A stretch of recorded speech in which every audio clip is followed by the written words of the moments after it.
Zima nadišla, pod perinou teplo, motivácia odišla. 4 hodín ráno budík pracuje, šampión vestáva, z postele sa zhadzuje. Myšlenky mu vyridia hlavou, cestou do posilky chladnou. Rozmýšľa, čo ho vlastne motivuje, posledný zápas v hlave si opisuje.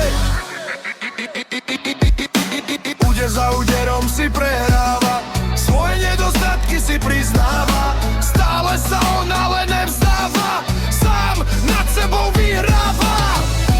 Donúti sa trénovať aj dnes, aby už necítil ten neznesiteľný stres. Váhu sveta cíti na svojich pleciach, nájde pokoj iba pri svojich vreciach. Úder za úderom v rece sa trasie, oheňom stále mocno planie.